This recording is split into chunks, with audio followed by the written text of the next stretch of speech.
The alien king collapsed before his court, and when the disgraced human doctor stepped forward to help, the nobles erupted in laughter. How can we trust a mere human to heal our king? They scoffed at the trembling exile. What they didn't know, she was Earth's greatest neurosurgeon, and she was about to prove that being underestimated was her deadliest advantage. The crystalline halls of the Zephyrian Palace trembled with the collective breathing of 1,000 alien dignitaries, their chittering, humming, and clicking voices creating a symphony of galactic politics. Dr. Celine Ward pressed herself against the ornate wall, her human form painfully obvious among the towering, iridescent beings that filled the Grand Council chamber. 3 years of exile hadn't dulled the sting of being the only representative of a lesser species in the room. She shouldn't even be here. Earth's delegation consisted of herself, a disgraced surgeon turned diplomatic attaché, while other worlds sent their finest ambassadors, military leaders, and scientists. But humanity needed any foothold it could get in the galactic empire, even if it meant sending their failures to grovel for scraps. The massive chamber stretched upward like a cathedral, its walls alive with shifting bioluminescent patterns that responded to the emotional currents of the crowd. At the center, on a platform of living coral that pulsed with each heartbeat, stood King Vorthak himself, 12 feet of magnificent alien royalty, his 4 arms spread wide as he addressed the assembly in the melodic Zephyrian tongue. And thus we shall expand the mining rights to the outer rim worlds, bringing prosperity to... The king's words cut off abruptly. His magnificent voice, which had been resonating through the chamber's organic acoustics, simply stopped. Celine watched in horror as the mighty ruler's silver-scaled form began to convulse, his 4 arms clutching at his throat as bioluminescent patches along his neck flickered erratically. The silence lasted exactly 3 seconds before chaos erupted. "Medics!" Crown Prince Kieran's voice cracked like thunder as he bounded toward his father, his own scales shifting from ceremonial gold to alarmed crimson. "Clear the platform." Celine's medical instincts kicked in before her diplomatic training could stop her. She pushed through the panicking crowd, her smaller human frame allowing her to slip between the towering aliens who were either fleeing or pressing forward in morbid curiosity. By the time she reached the platform's edge, a team of Zephyrian healers had surrounded the king. Their hands moved in practice synchronization, bioscanners emerging from their forearms as they ran diagnostics on the convulsing monarch. Celine watched their technique with professional interest, advanced, efficient, but limited by their species' biology. They were scanning for familiar pathogens, familiar toxins, familiar failures. "Neural cascade failure," one healer announced, her voice tight with concern. "The synaptic pathways are deteriorating at an accelerated rate." "Impossible," another replied, tentacles writhing as he worked. The king's last medical evaluation showed perfect neural health. "This pattern doesn't match any known disease or toxin." Celine stepped closer, her eyes tracking the king's symptoms. The way his secondary hearts were beating out of rhythm, the specific pattern of his muscular contractions, the color shifts in his bioluminescent patches. It was familiar, hauntingly so. "Have you checked for—" she began, but her words were drowned out by a haughty laugh. A human, Lord Zethan, the king's chief advisor, turned his massive bulk toward her, his 6 eyes gleaming with disdain. "How dare you approach the royal platform? Security!" "Wait!" Celine raised her hands, desperation bleeding into her voice. "I'm a doctor. I might be able to help." The laughter that rippled through the gathered nobles was like breaking glass. Lord Zethan's mandibles clicked in amusement as he gestured dismissively at her. "How can we trust a mere human to heal our king?" His words carried clearly through the chamber, causing fresh waves of derisive chittering. "Your species barely understands your own primitive biology, let alone the complex neural networks of a superior being. Guards, remove this presumptuous creature before she contaminates the medical area." 2 hulking Zephyrian guards moved toward Celine, but she didn't retreat. Her eyes remained fixed on the king, whose convulsions were growing weaker. Not better, but worse. She recognized the progression, had seen it before in the neural trauma ward at Johns Hopkins, back when she had a reputation, back when her name meant something other than failure. His neural pathways aren't diseased, she called out, her voice cutting through the noise. They're being systematically severed. This isn't a natural illness. Someone did this to him. The chamber fell silent except for the king's labored breathing. Prince Kieran, who had been coordinating with the healers, slowly turned to face her. His scales had shifted to deep blue, the color of careful consideration among his people. Explain. The pattern of deterioration, the selective targeting of motor functions while leaving autonomic systems partially intact. I've seen this before. Not in Zephyrians, but the principle is the same. Someone introduced a neural agent designed to mimic natural failure while actually being highly targeted destruction. Lord Zethan's scales flushed angry orange. Preposterous. Human medicine is centuries behind our own. What could this exile possibly know that our finest healers do not? Celine felt the weight of 1,000 alien eyes upon her. 3 years ago, she had been Dr. Celine Ward, the most celebrated neurosurgeon on Earth, the woman who had pioneered techniques that saved thousands of lives. Now she was just another human exile, sent to the outer colonies after one catastrophic failure had destroyed everything she had built. But the king was dying, and she was possibly the only one in this room who understood why. I know because I helped create the research that led to this kind of targeted neural disruption, she said quietly, her words carrying in the sudden silence. Back on Earth, before she swallowed hard. Before I lost everything. Someone has weaponized neural pathway research, and your advanced scanners can't detect it because you're not looking for the right markers. Prince Kieran's eyes, large, luminous, and surprisingly expressive, locked onto hers. For a moment that stretched like eternity, the fate of the most powerful being in the galaxy hung in the balance of a disgraced human surgeon's credibility. Let her approach, the prince commanded.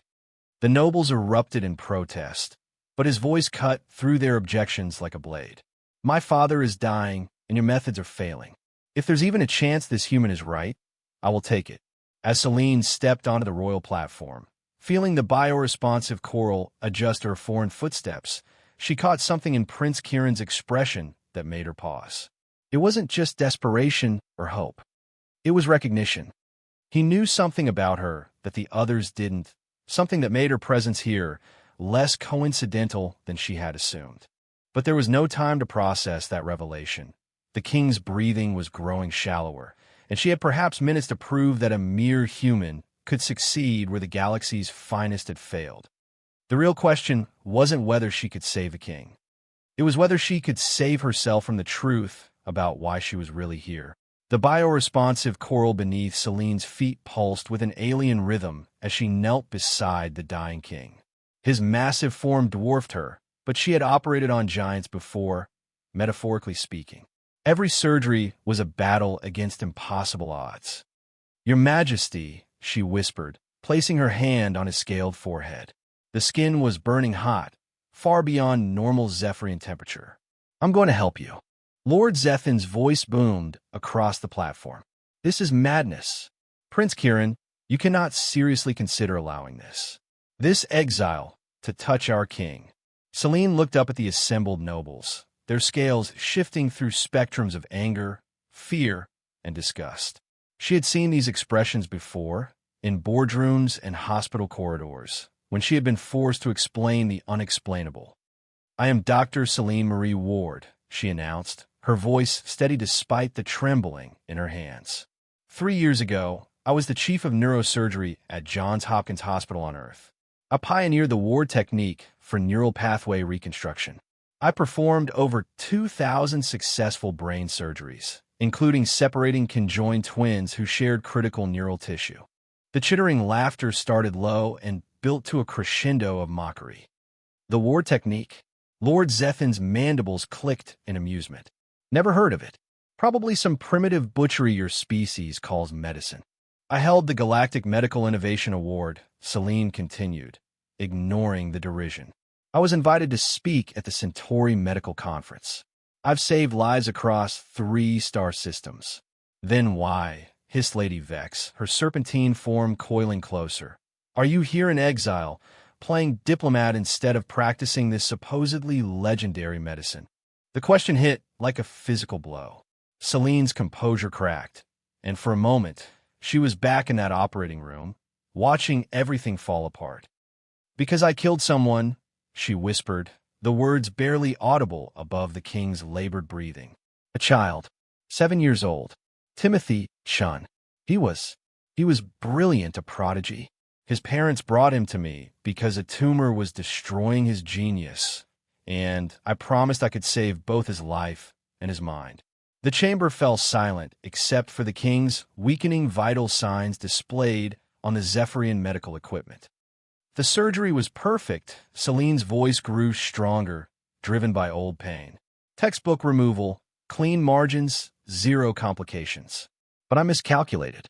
The tumor had been integrated into his creative centers in ways our scans couldn't detect. When I removed it, I took his soul with it." She looked up at the assembled aliens, many now listening despite themselves. "He lived, but he was hollow. No more music, no more art, no more laughter." His parents sued. The medical board ruled it an unavoidable complication, but I knew better. I had been arrogant, believing human innovation could overcome any obstacle. So I resigned, accepted exile, and tried to disappear. "A touching story," Lord Zethan sneered, "but irrelevant. You admitted to destroying a patient. Why should we trust you with our king?" Prince Kieran, who had been silent through her confession, finally spoke. "Because her file says she volunteered for the most dangerous cases after that. For 2 years, she only took patients others had given up on. Her success rate was 93%. Every head turned toward the prince. Celine stared at him in shock. You know my record?" "I know more than your record, Dr. Ward." His scales shifted to deep purple, a color Celine didn't recognize. "I know you're here because I requested you specifically." The revelation hit the chamber like a sonic boom. Lord Zethan's scales flared bright red with rage. "You brought this human here deliberately? This is treason. This is necessity," Prince Kieran shot back. "Father's condition didn't develop naturally. Someone wanted him dead in a way that would appear accidental. I've been investigating for months, and Dr. Ward's particular expertise makes her uniquely qualified to prove what's really happening." Celine's mind raced. "You knew this was an assassination attempt." "I suspected. Your research on neural pathway disruption weapons was classified by Earth's government, but certain parties have been very interested in obtaining it. When similar techniques began appearing in isolated incidents across the galaxy, I realized we needed someone who understood the underlying science." "This is insane." Lady Vex's voice rose to a shriek. "You're gambling the king's life on a disgraced human's theories. I'm gambling it on the only person who might save him." Prince Kieran replied coldly. He turned to Celine. "Dr. Ward, I'm offering you full diplomatic immunity and protection of the Royal Guard. Will you accept responsibility for my father's treatment?" Celine looked down at the king, whose breathing was becoming more labored by the minute. She thought of Timothy Chun, of all the patients she'd lost, of all the lives she'd saved. This was her chance at redemption, or her chance to fail on the largest possible stage. "I accept. Then you'll need proper facilities. Guards, escort Dr. Ward to the royal medical quarters. See that she has everything she needs." As 4 massive Zephyrian guards formed a protective square around her, Celine caught the expressions of the assembled nobles. Lord Zethan's eyes held promises of retribution. Lady Vex's smile was razor-thin and deadly. Others whispered among themselves, their scales shifting through colors that needed no translation: conspiracy, opportunity, revenge. Walking through the crystalline corridors toward the royal quarters, Celine realized she had just painted a target on her back the size of a small moon. Every step echoed with suspicion and hostility from the aliens they passed. Servants stepped back as if she carried plague. Guards' hands moved to their weapons. She had gambled everything on the chance to save a dying king, but she was beginning to understand that keeping him alive might be the easy part. Staying alive herself would be considerably harder. The royal medical quarters were a marvel of alien biotechnology, walls that breathed, floors that adjusted to optimal temperatures, and diagnostic equipment that seemed to grow from the ceiling like metallic vines. But as Celine worked over the king's deteriorating form, the advanced technology felt more like a beautiful cage. His neural degradation has accelerated by 30% since we moved him, she reported to Prince Kieran, who hadn't left the chamber since they'd arrived 6 hours ago. Whatever compound is causing this, it's designed to work faster under stress. The prince's scales had settled into a steady deep blue, but Celine was learning to read the subtle changes in his posture. Right now, everything about him screamed barely controlled panic. How long does he have? Celine checked the biomonitors again, their alien symbols gradually making sense as she adapted to the technology. At this rate, maybe 18 hours before total neural collapse. A soft chime announced an arrival. The chamber's organic door dilated to admit High Priestess in white HH, her ceremonial robes flowing like liquid starlight. Behind her came a procession of lesser priests, their chanting creating a harmonic that made Celine's teeth ache. "Your Highness," the priestess intoned, her voice carrying the weight of ancient authority. "The sacred rites cannot be delayed further. The king must undergo the ritual of soul binding before his spirit departs. It is law." "Not now, priestess," Prince Kieran replied without turning from his father's side. The human doctor needs to step aside." High Priestess in YTH's 6 eyes fixed on Celine with unmistakable hostility. "The soul binding requires 8 hours of continuous ceremony. If performed incorrectly or interrupted, His Majesty's essence will be lost forever." Celine looked up from a neural scanner she was calibrating. 8 hours? He'll be dead in 6 if I don't neutralize this compound.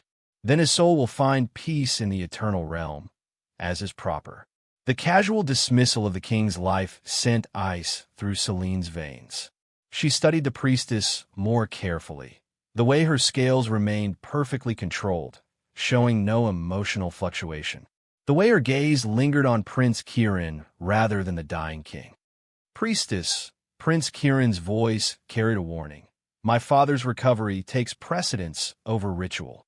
"Does it?" The question came from the chamber entrance, where Lord Zethan had appeared with a contingent of nobles. "The succession laws are clear, Your Highness. If the king dies without proper rites, the throne passes to the Grand Council, not the heir." Celine's hands stilled on her instruments. "What?" "Ancient law," Prince Kieran explained tightly. "If a king dies without the soul-binding ceremony, it's considered a sign of divine displeasure. The monarchy is temporarily dissolved." "How temporarily?" Celine asked, though she suspected she already knew the answer. Lord Zethan's mandibles clicked in satisfaction. "Until the gods send a new sign of favor. Which could be some time." The political picture crystallized with brutal clarity. The religious ceremony wasn't about saving the king's soul. It was about ensuring he died according to rules that would prevent succession. Without the ritual, Prince Kieran couldn't inherit, leaving the council to rule by committee. And, judging by the satisfied expressions on several noble faces, they already had their power structure planned out. "This is treason," Prince Kieran snarled, his scales flashing dangerous red. "This is law," High Priestess in white replied serenely. "The rites begin within the hour." As the priests began setting up their ceremonial equipment, Celine noticed something that made her blood freeze. The incense they were burning. Its chemical composition was registering on her modified medical scanner. The smoke contained trace amounts of the same neural disruptor that was killing the king. The assassination wasn't being carried out by enemies of the crown. It was being orchestrated by its supposed protectors. "Prince Kieran," she whispered urgently, "we need to talk." Privately. Before he could respond, the chamber's security system chimed an alert. Captain Threx of the Royal Guard materialized through the entrance, his combat armor scarred from recent battle. "Your Highness, we have a situation. 3 separate assassination attempts on Dr. Ward in the past 2 hours. Poisoned food, an accidental corridor collapse, and a maintenance drone that malfunctioned rather aggressively." Celine's stomach dropped. Someone's trying to kill me. Someone's trying to eliminate the only person who can save the king, Captain Threx corrected grimly. My teams have also intercepted communications suggesting coordinated uprisings on 6 colony worlds, timed to coincide with the king's death. Lord Zethan's scales shifted nervously. Surely you're not suggesting. I'm suggesting, Captain Threx cut him off, that someone has been planning this succession crisis very carefully. The question is who benefits from total governmental collapse. High Priestess NYTH's voice remained calm, but Celine noticed the slight tremor in her ceremonial jewelry. Captain, such paranoia is unseemly during our sacred. Your sacred incense contains neural toxins, Celine interrupted, standing up from her scanner. The same compound that's killing the king. The chamber fell deadly silent. That's impossible, the priestess said, but her scales were beginning to show stress patterns. My scanner doesn't lie, Celine replied, gesturing to the readout. Every breath of that incense is accelerating his neural degradation. Either your ceremonies are contaminated, or someone's been using your rituals to commit murder. Prince Kieran rose slowly, his full 12-foot height suddenly seeming very dangerous. Priestess, you will explain this contamination. There must be some mistake for the first time. High Priestess NYTH's composure cracked. Captain Threx stepped forward, his hand on his weapon. Dr. Ward, how long to neutralize the compound? If I can synthesize the antidote and stop any new contamination, maybe 4 hours. And if the ceremony proceeds as planned? Celine looked at the king's failing vital signs, then at the nobles whose expressions ranged from barely concealed satisfaction to genuine concern. Then by dawn, you won't have a king, a prince, or an empire. Just a very convenient power vacuum. The pieces were falling into place, and the picture they formed was far more terrifying than simple assassination. This wasn't just murder, it was the systematic destruction of an entire civilization, orchestrated from within by those sworn to protect it. And she was the only thing standing between success and catastrophe. The explosion rocked the medical chamber at 0400 hours, shattering the bioluminescent walls and sending Prince Kieran's guards scrambling for cover. Celine threw herself over the king's body as debris rained down, her ears ringing from the concussive blast. Assassination drone, Captain Threx reported grimly, hauling her to her feet. They're not being subtle anymore. We need to move you both now. I can't move him in this condition, Celine protested, checking the king's vital signs on the damaged monitors. The neural degradation accelerates with any physical stress. Then we have a problem, Prince Kieran said, his scales dark with barely controlled rage. Because staying here means death for all of us. Through the shattered walls, Celine could see figures moving in the corridors, too many to be friendly. The soft chiming of weapons charging filled the air like deadly wind chimes. There's another way, Captain Threx said suddenly. The old servant tunnels connect to the archive districts. If Dr. Ward is right about this being a systematic poisoning, we need to find a source anyway. Celine's mind raced. The incense came from somewhere. Someone's been manufacturing this neural disruptor and introducing it through religious ceremonies. If we can trace the supply chain, you can synthesize a more effective antidote, Prince Kieran finished. But it means leaving my father. It means saving him, Celine corrected. The compound in his system is too complex to neutralize with basic medicine. I need to understand its complete molecular structure. Another explosion, closer this time. Captain Threx made the decision for them. Go. I'll stay with the king and hold this position. Take Zara. She knows the Undercity better than anyone. As if summoned by her name, a lithe figure materialized from what Celine had thought was an empty wall.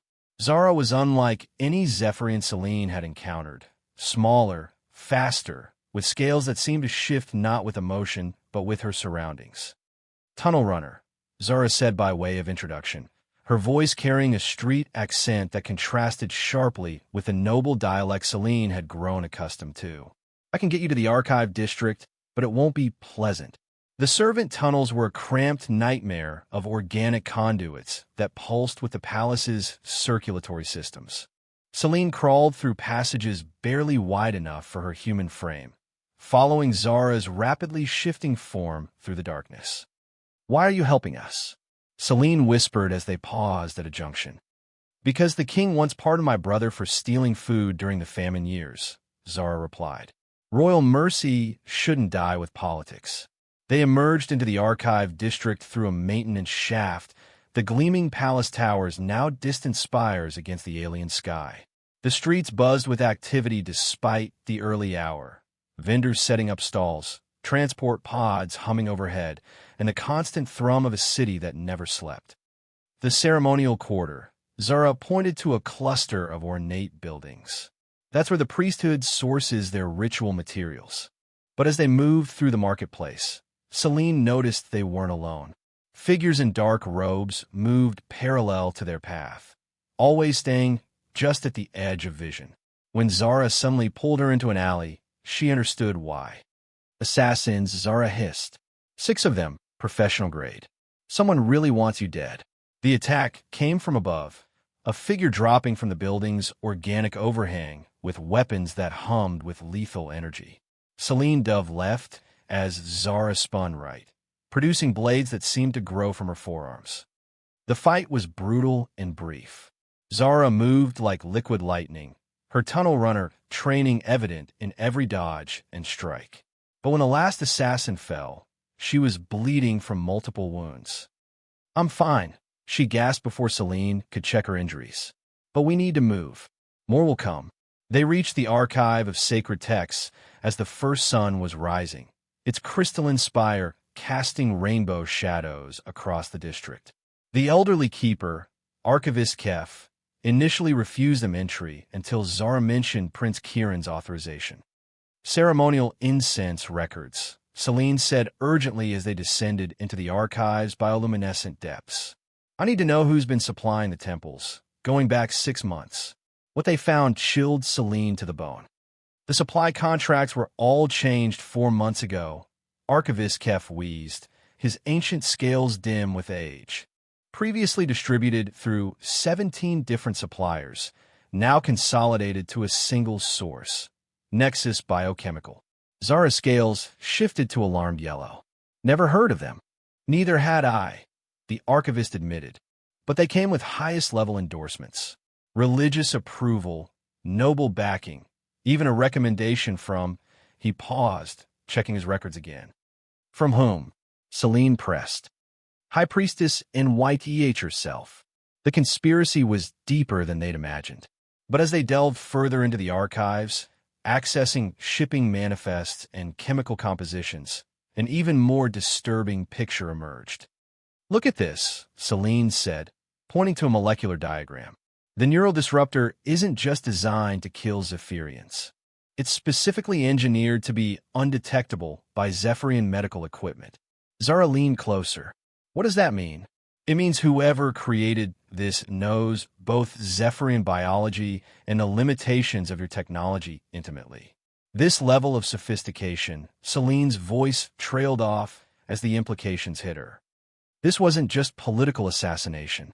Someone was field-testing weapons designed to target alien physiology while remaining invisible to alien science. The king wasn't the endgame, he was the prototype. An explosion echoed from the archive entrance, followed by the distinctive whine of military-grade weapons. "They found us," Zara said, already moving toward a rear exit. As they fled deeper into the underground maze of the old city, Celine clutched the molecular data that might save the king. But she was beginning to realize that saving one life might be the smallest part of what was at stake. Someone was preparing for war, and they were using the most trusted institutions of Zephyrian society to do it. The abandoned hydroponics facility stretched endlessly into the darkness, its dead, growing chambers like the ribcage of some massive beast. Celine huddled in the shadows beside a rusted nutrient tank, her hands trembling as she tried to process the molecular data they'd stolen from the archives. But every time she looked at the complex chemical formulas, Another image superimposed itself. A 7-year-old boy with bright eyes and an infectious laugh, lying still on an operating table while her world crumbled around her. "Timothy," she whispered, pressing her palms against her eyes. "God, Timothy, I'm so sorry." "Who's Timothy?" Celine spun around to find Prince Kieran emerging from the facility's entrance, his massive form somehow moving silently despite his size. Zara followed behind him, her scales showing the strain of their escape through the city's underground. "No one," Celine said quickly, turning back to her datapad. We need to focus on synthesizing the antidote.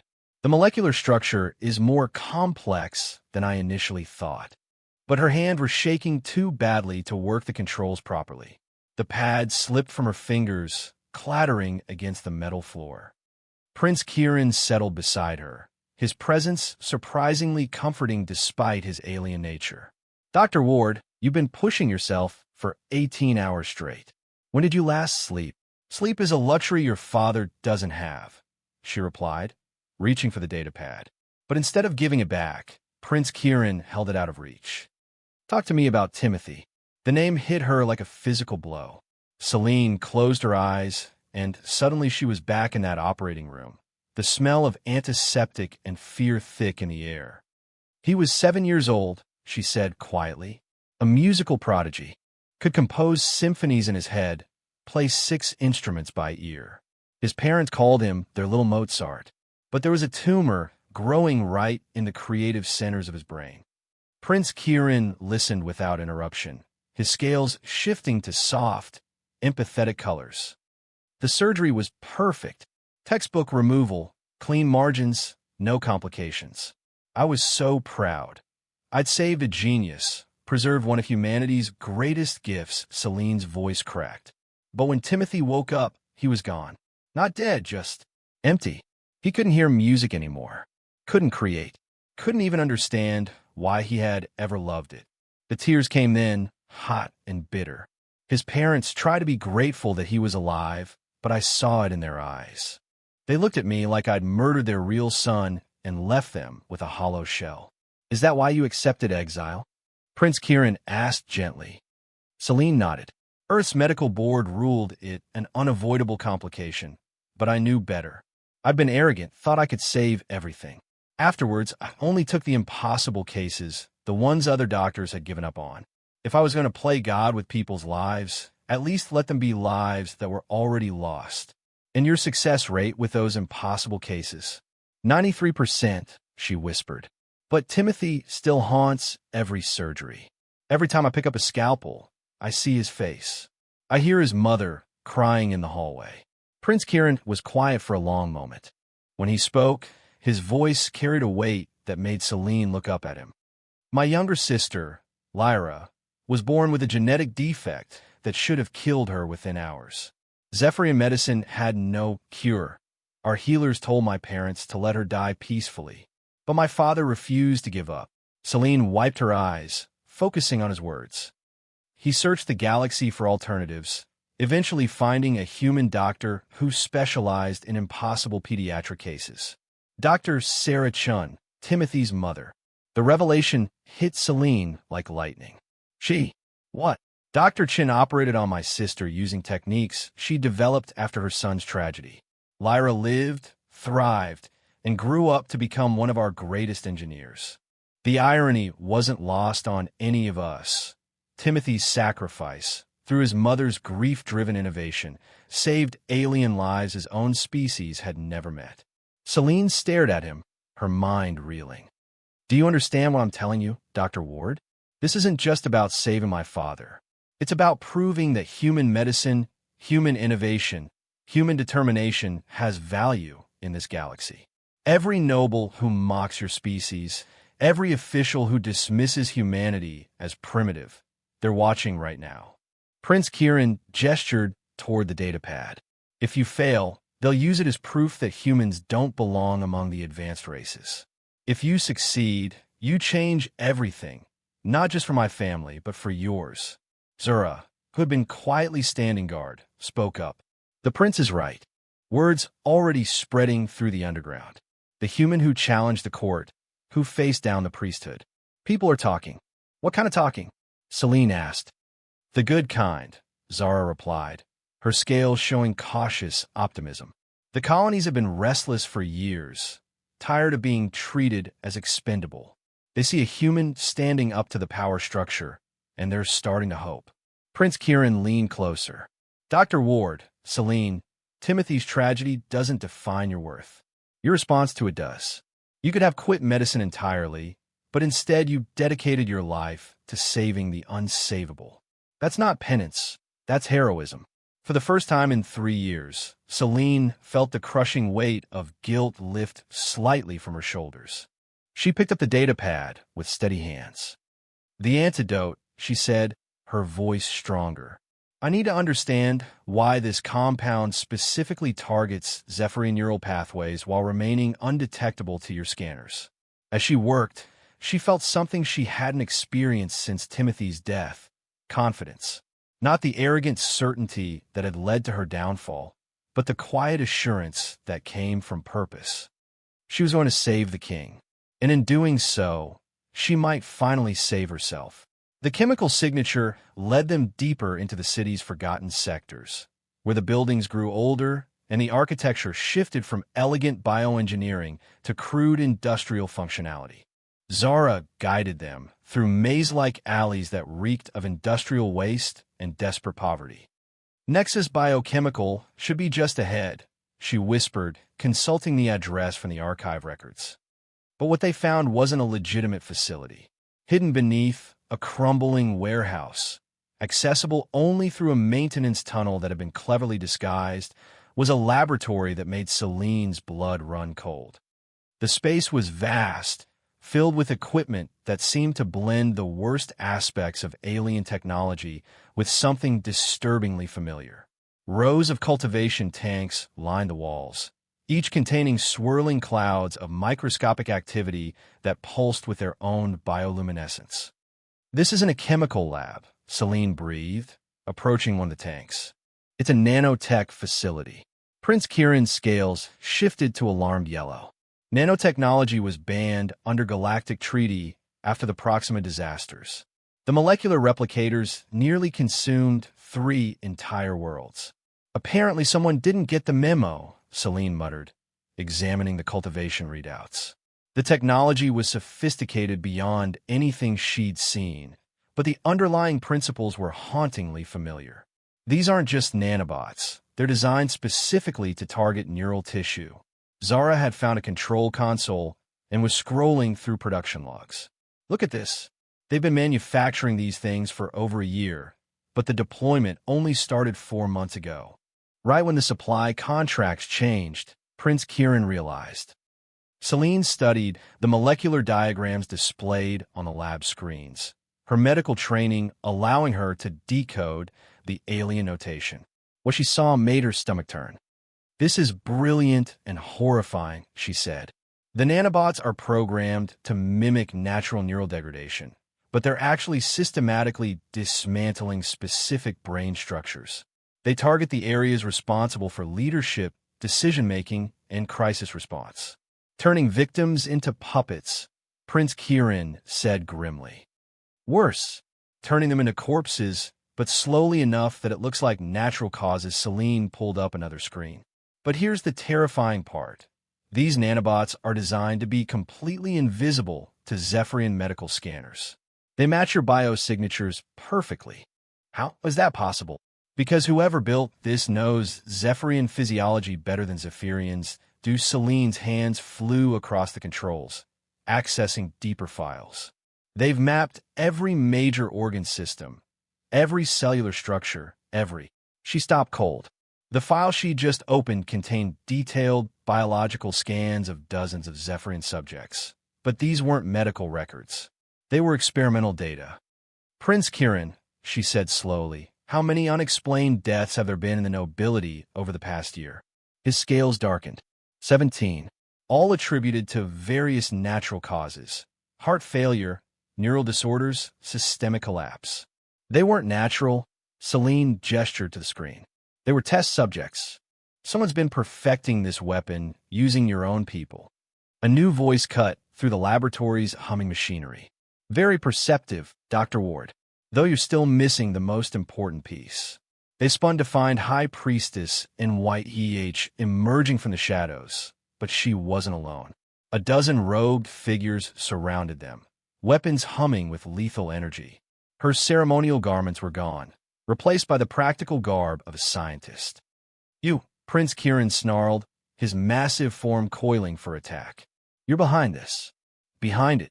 NYTH laughed, the sound eerily melodic. Your Highness, I created it.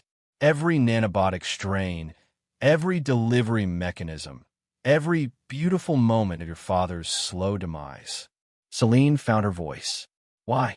You're supposed to protect the royal family. Protect them from what? From progress? From evolution? NYTH gestured to the cultivation tanks around them. The monarchy is an obsolete institution, Dr. Ward. Your species understands this. You've already moved beyond kings and queens to more efficient forms of governance. You want to rule yourself, Zara accused. Rule. NYTH's scales shifted to amused patterns. How limited your thinking is. I want to perfect our species. These nanobots don't just kill, they can rewrite neural pathways, enhance cognitive function, eliminate emotional weakness. Under proper religious guidance, the Zephyrian people could evolve beyond their primitive need for hereditary leadership. Prince Kieran's eyes blazed with fury. You're talking about mind control on a planetary scale. I'm talking about salvation, NYTH replied calmly. But first, the old order must be swept away. Your father's death will trigger the succession crisis. The colonies will revolt, and in the chaos that follows, the priesthood will emerge as the only stable institution capable of restoring order. Celine's mind raced through the implications. The neural disruption compound isn't the real weapon. It's just phase 1-inch. Very good, Doctor. Phase 2 involves introducing enhancement nanobots into the water supply, marketed as protection against the mysterious plague that killed the king. Within a generation, every Zephyrian will be neurally optimized for obedience and productivity. In Phase 3, Prince Kieran demanded. NYTH's smile was terrifying in its serenity. Expansion to other worlds, other species, even primitive humans who might benefit from proper guidance. The pieces clicked together in Celine's mind with horrible clarity. You need human medical knowledge because our techniques can neutralize nanobots that Zephyrian medicine can't even detect. Precisely. Your crude surgical methods, your primitive understanding of neurochemistry, it's completely incompatible with our nanotechnology. Pure human medicine is the only thing that can stop what we've created. Which is why you wanted me dead, Celine realized. Initially, yes. But watching you work these past hours has been educational. Perhaps there's a place for you in the new order, Dr. Ward. Your skills could be invaluable in perfecting our enhancement protocols. Celine looked around the laboratory, at the cultivation tanks full of microscopic death, at the research data built on the murders of innocent nobles, at the casual evil of beings who called genocide evolution. I have a better idea, she said quietly. Then she grabbed the nearest cultivation tank's emergency release valve and yanked it open. Alarms began screaming as thousands of nanobots spilled across the laboratory floor, their programming immediately activating in the presence of Zephyrian biosignatures, including those of High Priestess NYTH and her followers. The emergency transport screamed through the dawn sky as Celine worked frantically over the molecular synthesizer they'd salvaged from the burning laboratory. High Priestess NYTH's screams still echoed in her memory, the sound of someone experiencing their own weapon turned against them. Approaching the palace, Zara called from the pilot's seat. But we've got problems. Through the viewport, Celine could see the crystalline spires surrounded by military vessels. The royal standard flew at half-mast, and crowds had gathered in the courtyard below. They think he's already dead, Prince Kieran said grimly, monitoring communications. The council has declared a state of emergency. Lord Zethan is calling for immediate dissolution of the monarchy. The transport shuddered as weapons locked onto them. Captain Threx's voice crackled through the comm system. Your Highness, they're demanding we surrender Dr. Ward for crimes against the crown. The council has issued an execution order. On what grounds? Celine demanded, still working on the antidote synthesis. Conspiracy to assassinate the king, practicing forbidden medicine, and consorting with enemies of the state, came the reply. Half the nobles are calling for your head. The other half think you've already killed His Majesty through incompetence. The transport touched down in the palace's emergency bay amid a sea of weapons. Royal guards formed a protective corridor, but Celine could see the hostility in their postures. Some were loyal to Prince Kieran. Others clearly had different allegiances. The synthesis is complete, she announced, holding up a vial of silvery liquid that seemed to move with its own intelligence. Anti-antibiotic serum, designed specifically to neutralize the neural disruptors. But I need to administer it directly to the king's brain stem.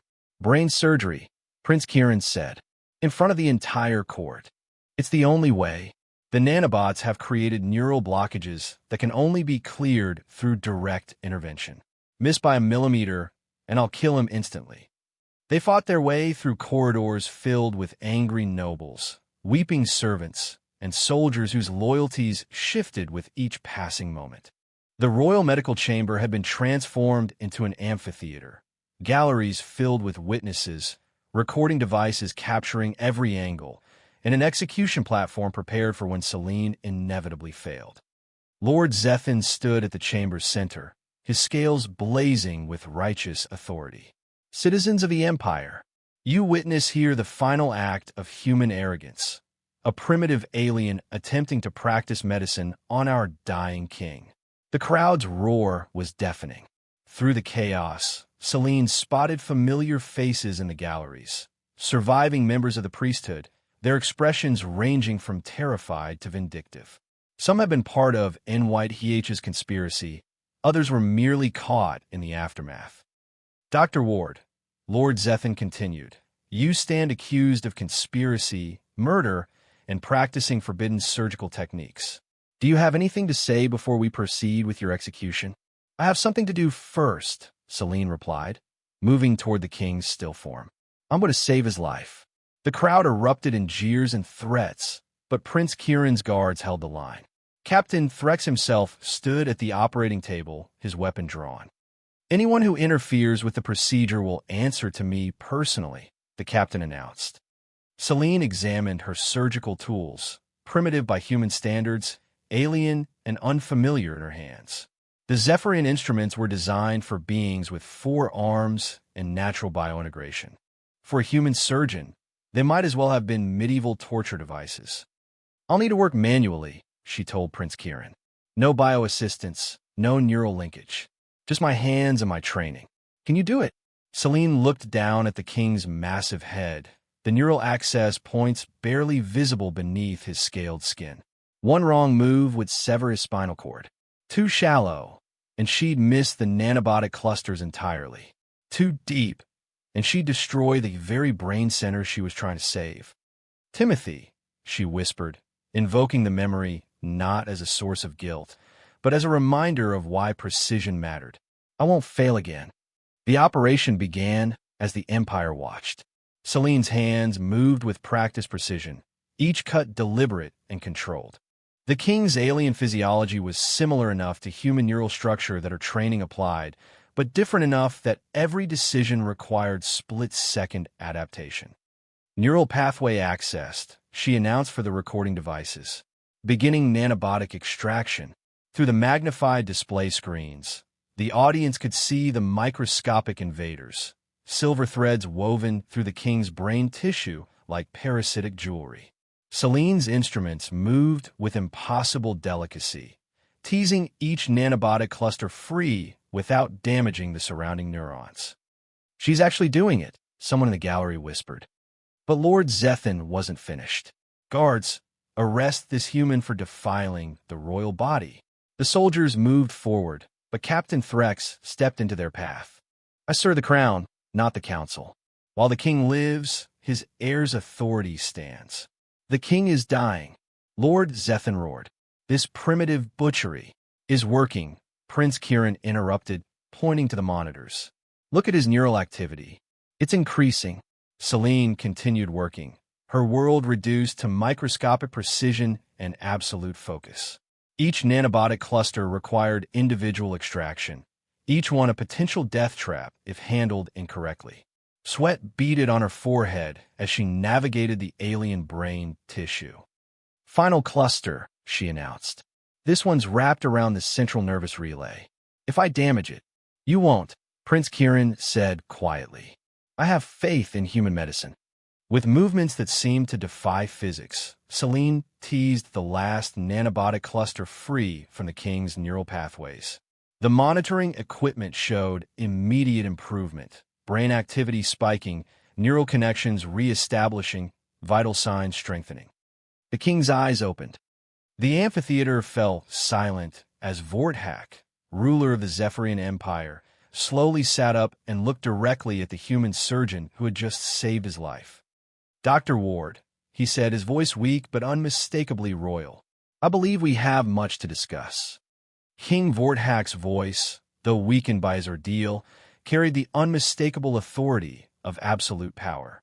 The amphitheater that had moments before buzzed with calls for Celine's execution now fell into stunned silence. "Lord Zethan," the king said, his luminous eyes fixing on his chief advisor, "you seem disappointed by my recovery." The massive alien scales shifted nervously from confident gold to alarmed orange. "Your Majesty, we feared. The humans' primitive methods." "Primitive?" King Vorthak slowly rose from the medical table, his four arms moving with returning strength. "Dr. Ward just accomplished what our most advanced healers declared impossible. She identified an assassination plot that our own security apparatus missed entirely." Celine stepped back, her surgical instruments still in hand, as the king turned his attention to the galleries filled with nobles, priests, and officials. His recovered presence filled the chamber like gathering thunder. "Citizens of the Empire," King Vorthak's voice resonated through the organic acoustics. "You have witnessed something unprecedented. Not just the saving of a life, but the exposure of a conspiracy that reached into the very heart of our government." Prince Kieran moved to his father's side, producing the data they had recovered from the laboratory. "The evidence is overwhelming, Father. High Priestess and White orchestrated your assassination using nanobotic weapons. Several members of the council were complicit." "Lies!" Lord Zethan roared, but his scales betrayed him, shifting through patterns of guilt and panic. "This human has poisoned your mind against your own people." "Has she?" King Vorthak asked mildly. Then his voice hardened to steel. "Captain Threx, present the communications we intercepted during the good doctor's surgery." The chamber's display screens flickered to life, showing recorded messages between various nobles and off-world conspirators. Lord Zethan's voice was clearly audible discussing post-succession arrangements and elimination of human interference. The galleries erupted in chaos. Some nobles shouted denials, others pointed accusingly at their peers, and a few, clearly guilty, attempted to flee only to find the exits blocked by loyal guards. The conspiracy was vast, King Vorthak continued, his voice cutting through the turmoil. "Using our own religious ceremonies to slowly poison the royal family. Planning to use the succession crisis to justify martial law. And ultimately, preparing to extend their neural manipulation technology across the entire empire." Celine found her voice. "Your Majesty, there's something else. The nanobotic technology wasn't just designed to kill. It was created to control. They were planning to rewrite the neural pathways of entire populations." "Genocide disguised as evolution," Prince Kieran added, "with humanity as their ultimate target, since human medicine was the only thing capable of detecting and neutralizing their weapons." King Vorthak's scales shifted to deep, imperial purple, the color of final judgment. "Lord Zethan, by the ancient laws of our people, you stand accused of high treason, conspiracy to commit regicide, and crimes against the species. How do you answer?" "I answer that you're a fool," Zethan snarled, his composure finally breaking entirely.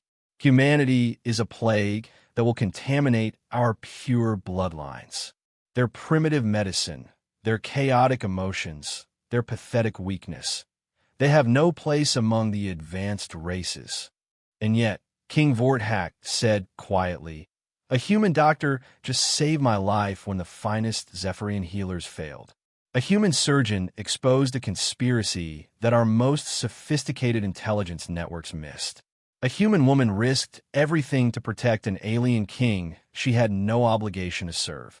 He turned to Celine, and his expression softened with genuine gratitude.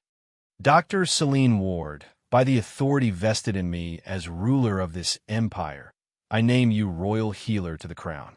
Your expertise, your courage, and your dedication have earned not just my personal gratitude, but a permanent place in our government." The chamber fell silent, except for Celine's sharp intake of breath. "Moreover," the king continued, "let it be recorded throughout the empire that humanity is hereby declared an honored ally of the Zephyrian people. Their medical knowledge, their innovative techniques, and their fierce determination are gifts we would be fools to reject. Your Majesty, Celine struggled for words. 3 days ago, she had been a disgraced exile. Now, she stood at the center of galactic politics, holding a position that could reshape the relationship between species. The traitors will face imperial justice," King Vorthak declared, gesturing to the guards. "Let this serve as a lesson to any who would use prejudice and fear to justify genocide." As Lord Zethin and his co-conspirators were led away in restraints, their scales showing the gray pallor of defeat, Celine felt a weight lifting from her shoulders that had nothing to do with politics or medicine. "Timothy," she whispered, thinking of the boy whose death had driven her to exile. "I finally got it right." Prince Kieran approached her, his scales showing deep respect. "Dr. Ward, or should I say, Royal Healer Ward, you've done more than save my father's life. You've probably saved 2 civilizations." "Just one human doing her job," Celine replied, but she was smiling. For the first time in 3 years, when she thought about surgery, she didn't see Timothy's hollow eyes. She saw the king's recovery, the prince's gratitude, and the possibility that her greatest failure had led to her most important success. As the amphitheater emptied and the immediate crisis passed, Celine realized that her journey from Earth's most celebrated surgeon to its greatest exile to the healer of an interstellar empire was complete. She had finally found her place in the galaxy, not despite her humanity, but because of it.